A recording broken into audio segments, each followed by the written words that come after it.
Okay.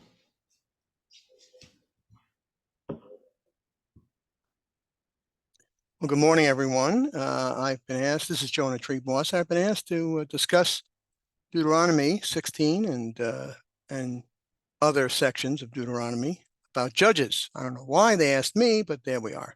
So the title of my little talk here today are Judges Then and Now.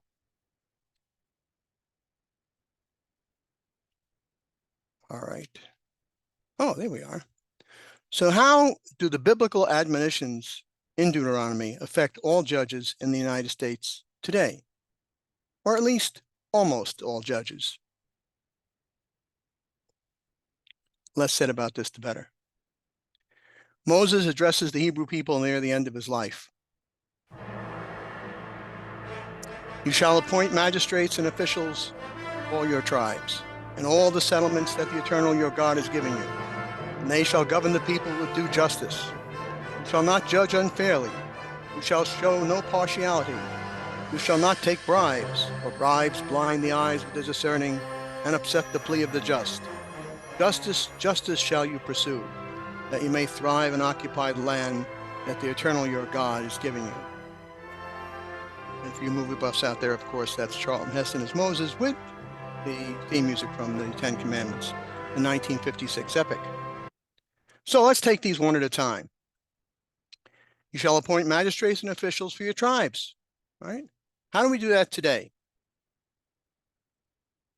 In the vast majorities of countries around the world and in the federal government of the United States, the sovereign or head of government appoints magistrates and other judges on the recommendation of government ministers.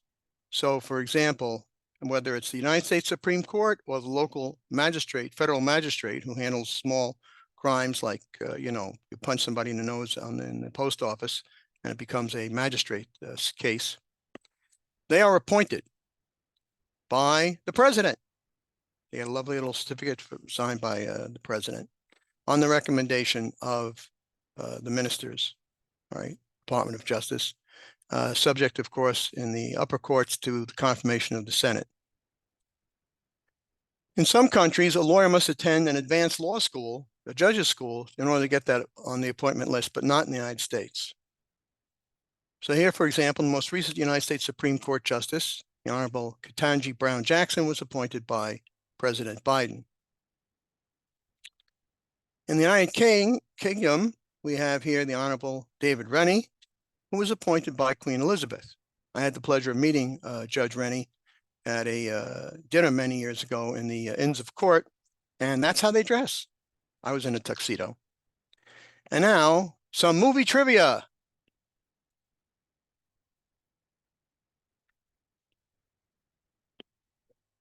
Judge Rennie is the son of Shakespearean actor Michael Rennie, who played Klaatu in the science fiction classic, the 20th Century Fox 1951 science fiction classic, The Day the Earth Stood Still. Klaatu was an international alien magistrate sent here to the United States and to the world, the Earth, to tell us that if we brought our warlike stances and atomic bombs to other planets, he would send Klaatu, he would send Gork, I should say. Klaatu would send Gork, the robot, to reduce Earth to a cinder, as the script says. So that's a little bit of movie trivia. And if you haven't seen this movie, rent it. It's fantastic. In New York and other states, we elect judges, including yours truly, as you can see. But we're in the great minority. The countries which elect judges are Bolivia, Switzerland, Japan in some instances, the Northern Mariana Islands, and the United States. The rest of the world, they're appointed by the sovereign. So we have here in Deuteronomy, you shall not judge unfairly, you shall show no partiality. Here we have the influence of that on the American Bar Association's modeled code of judicial conduct, which has been adopted by almost all of the 50 states. A judge shall uphold and promote the independence and integrity and impartiality of the judiciary and shall avoid impropriety and the appearance of impropriety. So you can see the parallel there. You shall not take bribes, for bribes blind the eyes of the discerning and upset the plea of the just. Judge shall comply with the law, promote confidence in the judiciary, and avoid abuse of the privilege or prestige of the judicial office. And here we have the New York State penal law that says you can't offer a public servant a bribe. It's a Class D felony, which means that you'll be a guest of the state for more than a year.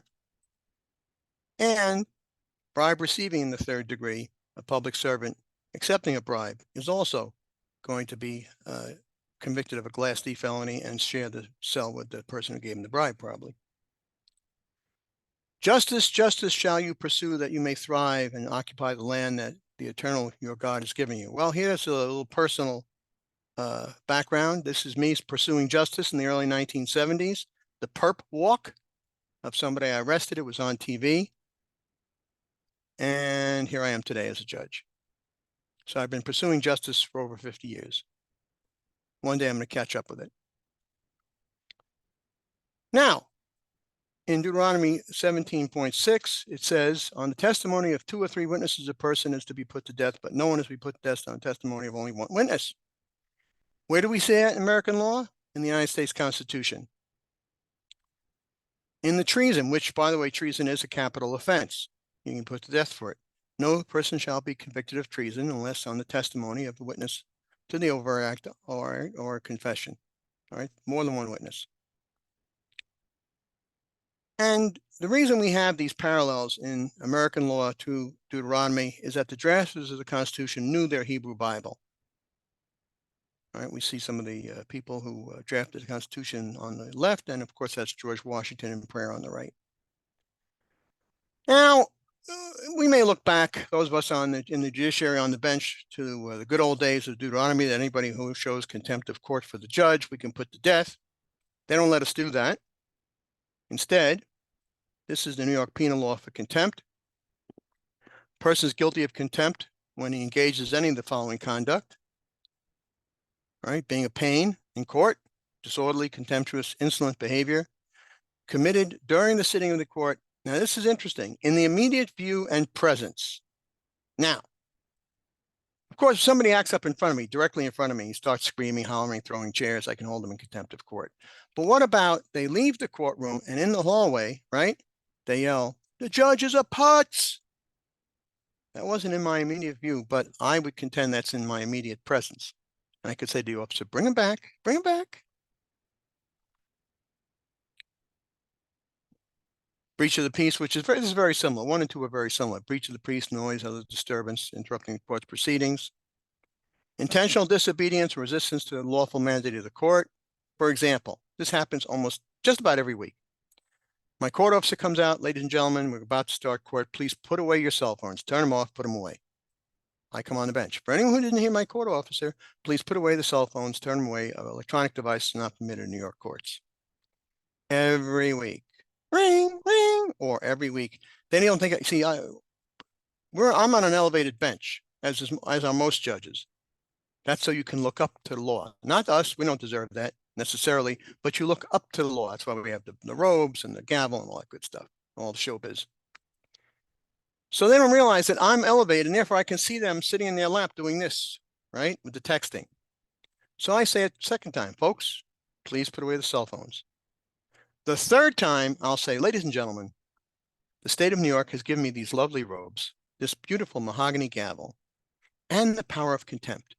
If I see one more person with a cell phone out, playing with it, I'm going to hold them in contempt. So that's intentional disobedience or resistance to a lawful mandate of the court. Unlawful refusal to be sworn in as a witness, right, or after being sworn in to answer any proper question. Now, of course, there are those among us who don't swear. They can affirm under the penalties of perjury. All right. This one's interesting. I don't think this has ever been used. Knowingly publishing a false or grossly inaccurate report of court proceedings. Now, that used to be in the old days, like, the yellow press, some reporter out of control putting something ridiculous in a newspaper. But now everyone is a publisher through Facebook and other social media. So it's quite possible that if you put something like, the judge did this, the judge was drunk, the judge was asleep on the bench, whatever, and it's not true, that could be a contempt citation, but I don't think anyone has ever used this. The punishment is a fine of up to $1,000 and up to 364 days in the county jail. It used to be a full year. However, Governor Cuomo found out that if you put an undocumented alien in jail for a year, the federal law requires you to tell the federal government, and they come in, they grab them, and they throw them back over the border. So he reduced all the one-year jail sentences to 364 days. And that is how Deuteronomy, I was asked to keep this short, so it comes in under 15 minutes. We're at 13 minutes after the hour. And yeah, that's like, so if I'd be happy to answer any questions, comments. And speaking of my police days, there's me and my partner, Nick Jacobellis, pretending to be Starsky and Hutch. So I'm happy to answer any questions or field any comments. But that's basically how Deuteronomy affects modern law.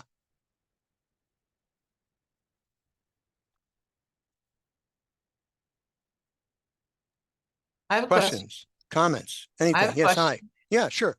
Were you Excuse me. Starsky or were you Hutch? I don't know. I guess if you go left to right, Nikki is Starsky and I'm Hutch. I don't know. Okay. Those guns were empty, by the way, when Ellen took the picture. We were at the pistol range. One of the reasons I wear these, and I sometimes ask people to repeat themselves, is that we were in a special unit that had to qualify with the gun just about every month. So we would get what's called wad cutters. They're blanks, but they were very loud. And the hearing protection in those days was a joke. They used to take the old Radio Shack headphones with little curly wires. They cut the curly wire and gave you that for ear protection, which is why a lot of police officers have hearing problems like myself. Other questions? So, do Trump's comments about the judges on Twitter, at what point does it become contemptuous? Well, if he lies about what happens in the court. Now, what he is doing, he says he doesn't disagree. He doesn't agree with the judge. The judge is a putz. The judge is corrupt. The judge is political. Those are all opinions. But if he goes out and puts on Twitter, at today's hearing, the judge wouldn't let me speak. And if that's untrue, that's contemptuous. Okay. But just saying the judge is a putz. It's First Amendment freedom. Okay. Which, by the way, not to upset anyone, I think is a fairly strong defense to some of the charges that they brought against him. Why they didn't bring the home run charge of incitement to riot. Exactly. But that's not for me to say. That's for the feds. Right. Right. Okay. Comment on a case. What's that? I thought you're not supposed to comment on a case. I'm not commenting on a case. Oh, okay. There is no case for incitement to riot at the moment. Ah, okay. If there is one, I won't comment on it. Yeah, judges are prohibited from commenting on cases. But I can explain the law. That's not commenting on the case. Right. So Other questions? Yeah. saying the judge is a putz out in the hallway is still in your presence, but saying it on Twitter is not in your presence, or is right. Okay. It has to be immediate right there in the court to disrupt the court proceedings. Got it. Okay. That's contemptuous. Okay. Thank you. 17 years, thousands of cases, 17 years, have only come close twice. One was a cell phone, and the other was a guy who refused to listen to the court on an order of protection. Right. And finally, when I said, you're going directly to jail, not pass code, and I collect $200, then he decided to listen. Other questions? So, if a person has been a judge but is no longer a judge, can they then comment on a case? Yes. You'll see that on all the TV channels. Retired judges. That's what I'm asking. Yeah, retired judges. What I'm asking. Yeah, retired judges making as commentators, being paid as commentators. That's perfectly legitimate. Okay. Because I find the newscasts and the commentators really helpful these days because Mhm. I feel like they're laying out the process and what's going on rather than feeling like I have no idea what's going Yeah. on. So, You know, and a lot of people are pushing to have the trials involving former President Trump televised, gavel to gavel, like on C-SPAN or public TV. You have to understand that 90% of trials are boring, is boring. You know, what you see on Law and Order, what they compress into like 10, 15 minutes, would take 2 weeks to do. You know, there's going to be like 3 hours of marking exhibits and then argument about this and argument about that. The lawyers love it, but the public will go.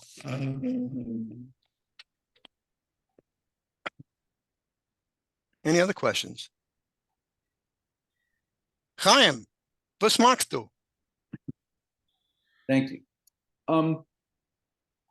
We know at the federal level that the Supreme Court is having, shall we say, difficulty, and I'm being diplomatic here, in making ethics decisions about the behavior of some of the members of the court.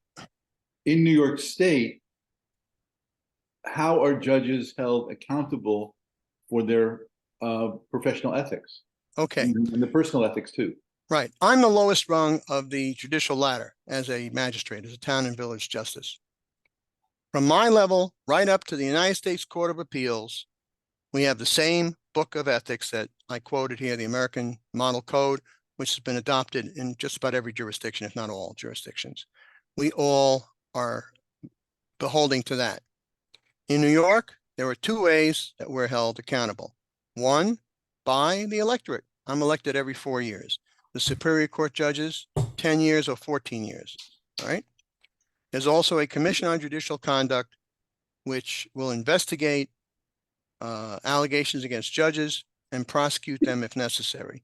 And they can hand out the following punishments. They can hand out a private letter of admonition saying, hey, judge, don't do this again, huh? They can hand out a public letter of censure. Hey, judge, don't do this again. And by the way, we're telling the public. They can suspend you or they can remove you from the bench.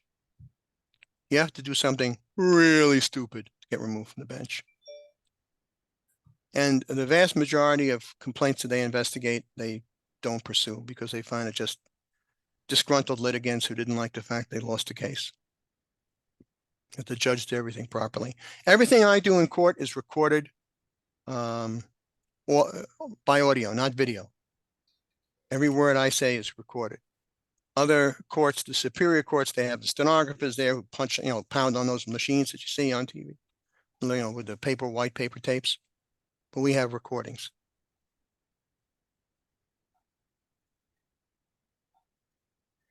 Other questions?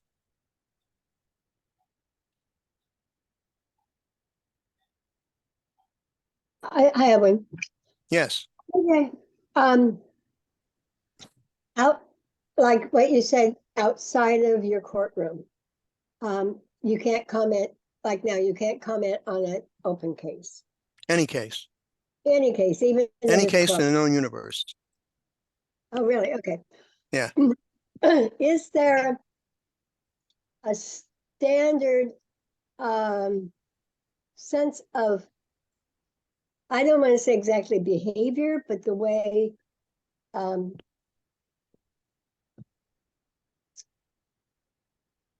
why I'm asking this is when I was working with a family in family court, Mm-hmm. and the family court judge at the time actually so I guess it's actually my example is showing where she was actually wrong, because she then spoke up at Department of Social Services where this family was getting services, and she spoke negatively about the family who I was representing. In So her that courtroom? would be not in the courtroom, but at the Department of Social Services. We were having a meeting about the family, and the judge was there, and she spoke negatively about the family that I was representing. Yeah. So that would be not okay, right then? Well, if it's a case that's before her, and it's Yes, it part and was. part, all right, and it's part and parcel of her duties to share with social services, and I'm not familiar with the Family Court Act, you know, I'll be very honest about that. If it's part and parcel of her duties as a family court judge to share with social services her opinion of what she has seen in open Oh. court, that's not commenting on a case. All right, Okay. that's following through on her duties. But I would have to look at the Family Court Act to see if that was kosher. Yeah, okay. Okay. There's also help for judges if they're concerned about doing something that may cross the ethical bounds. Right. They write to, who is it? The Advisory Committee on Judicial Ethics. When I hosted Master of Ceremonies at Rabbi Jonathan's retirement thing, the outdoor thing, little picnic, I had to write the Advisory Committee on Judicial Ethics and say, this is what they want me to do. Can I do it? And they came back saying, yes, you can, but you can't ask for donations and you can't introduce any speakers who are running for office.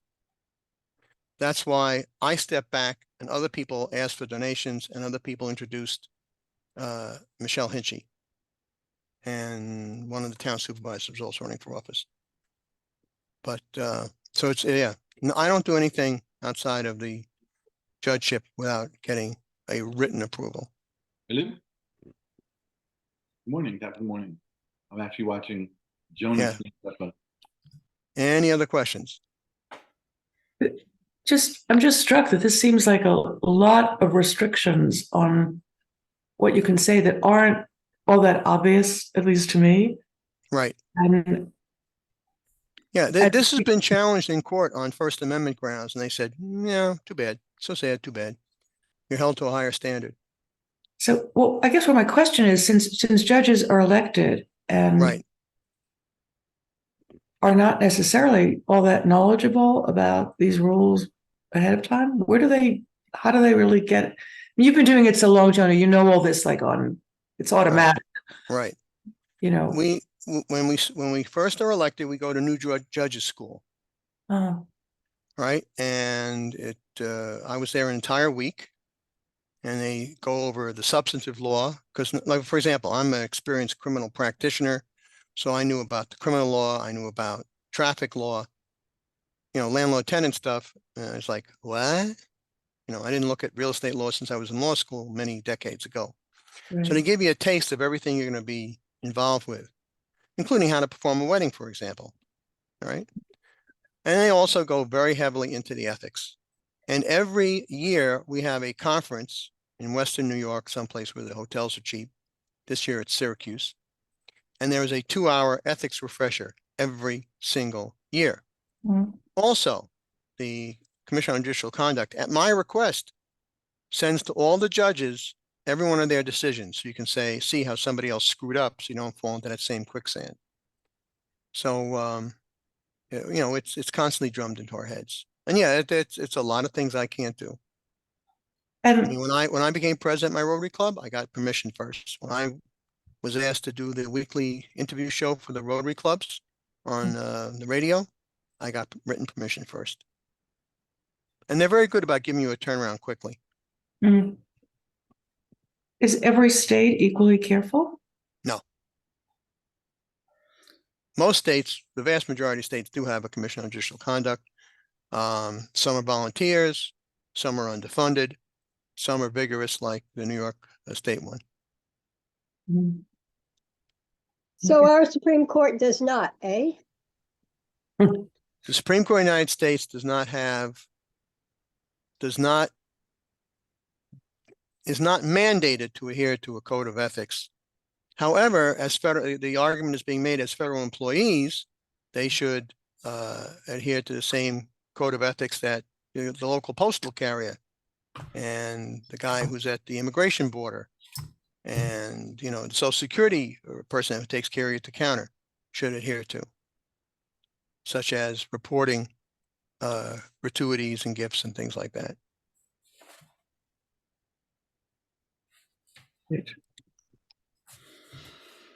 It's a continuing developing scenario. So let's say I don't like the outcome of what my state judge said, so then I take it to the Supreme Court. Is that? I Well, mean, before you get to the Supreme Court, you would take it to the New York appellate courts. And it would only Unless go they- to the Supreme Court if a federal law was involved or a federal civil right was involved. So we have, for Okay. example, we have 4 appellate divisions, which are in the intermediate court. The state is divided into 4 segments. And then we have our Court of Appeals, which is our state highest court. In the Hudson Valley and New York City and Long Island, we have the appellate term, which is the most immediate appeals court to me. Outside of the Hudson Valley, New York City and Long Island, appeals from the justice courts go to county court. And that's just a question of volume. They created this appellate term because of the volume of cases in the metropolitan area. So for example, right now there are 2 cases pending that I took care of, that one side that wasn't happy and they appealed me. And Well, occasionally from the bench, when people get really upset with me, I go, the appellate term's in Brooklyn, 2 hours that away. They await your pleasure.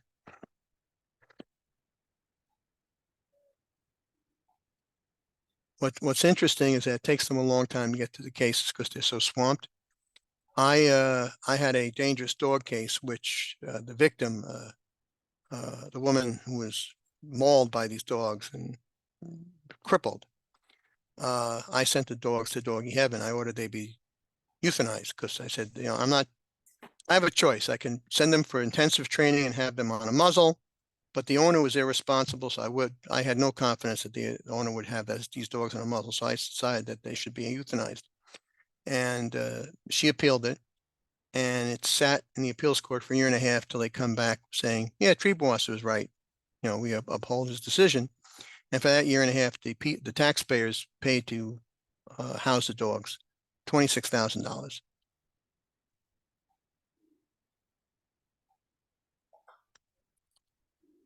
Other questions? I love these questions.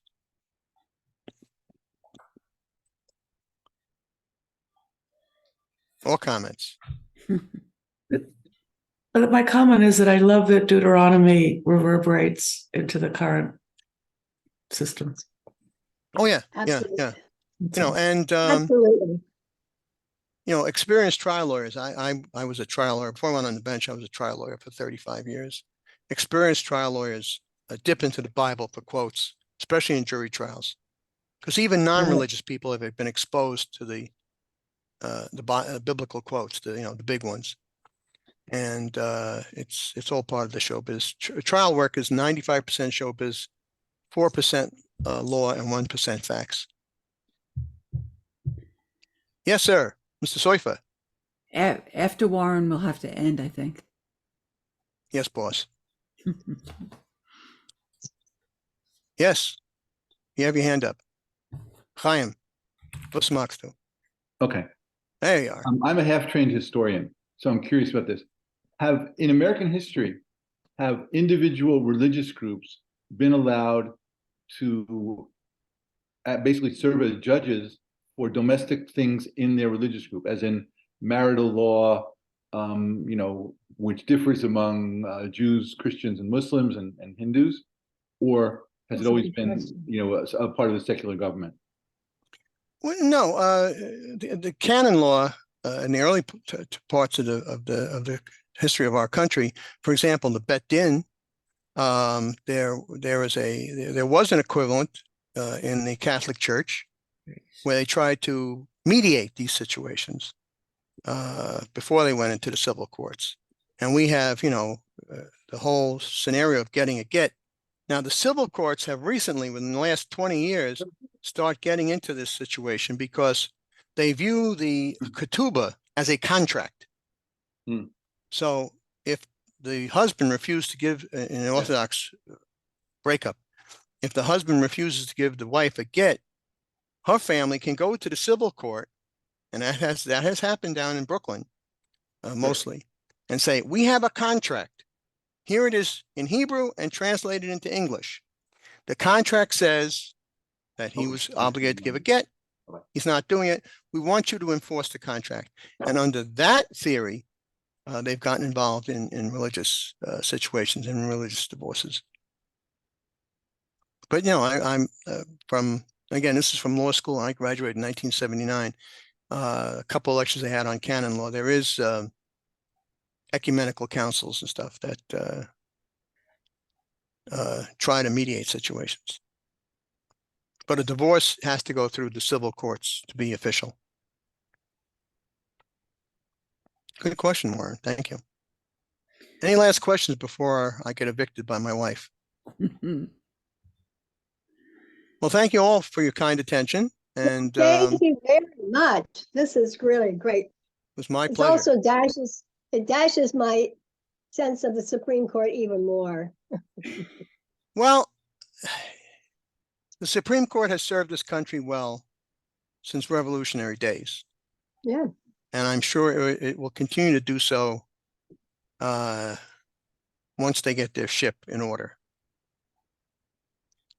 All right? That's my hope. Me too. Thank you Thank so you, much. everyone. My Thank you. pleasure. Gail, I hope you Be feel well. better. Everybody.